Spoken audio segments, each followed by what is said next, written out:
Hello दोस्तों, कैसे हैं आप। यूपीएचसीएससी का जो मैंने आपको चैलेंजेबल क्वेश्चंस बताए थे, उसके बाद आप लोगों ने पूछा था कट ऑफ के बारे में। तो यार, पेपर तो खैर ये बहुत बहुत शानदार पेपर था।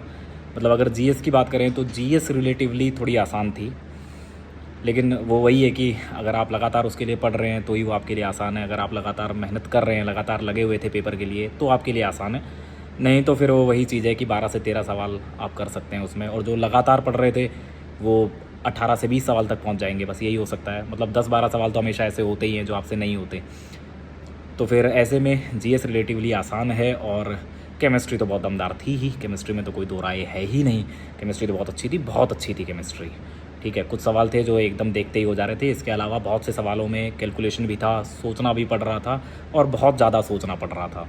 तो केमिस्ट्री बहुत अच्छी थी। मतलब केमिस्ट्री में लोगों के नंबर नहीं बन रहे। पिछली बार क्या था कि जीएस में नंबर बन रहे थे, जीएस में कम नंबर बन रहे थे और केमिस्ट्री बहुत आसान सी पूछी गई थी। लेकिन इस बार ऐसा नहीं था। इस बार जीएस रिलेटिवली बहुत आसान है, लेकिन केमिस्ट्री तो भाई साहब बहुत बहुत अच्छी केमिस्ट्री थी। बहुत अच्छे सवाल थे केमिस्ट्री के। मतलब सवालों को देख के लग रहा था कि वो उठाए हुए सवाल नहीं है, मतलब वो पीवाईक्यू टाइप के सवाल नहीं है, वो बनाए गए सवाल हैं। मतलब पीवाईक्यू का भी वही है कि अरे यार, सारी बात तो वही है ना कि सारे कॉन्सेप्ट बेस्ड सवाल होते हैं। अगर आपके कॉन्सेप्ट कितने बेहतर हैं, बस यही डिसाइड करता है कि आप कितने नंबर बना पाएंगे। अगर आपके कॉन्सेप्ट क्रिस्टल क्लियर हैं, आपने सीखी चीज़ें बहुत बेहतर हैं, बहुत अच्छे से पढ़ा है चीज़ों को, बहुत अच्छे से समझा है, तब तो फिर आप कहीं से उठा ले, चाहे वो पीवाईक्यू से उठा ले। क्योंकि कॉन्सेप्ट तो एक ही होता है ना यार। मतलब कॉन्सेप्ट होते हैं ना, सवाल थोड़ी होते हैं, वो तो कॉन्सेप्ट होते हैं।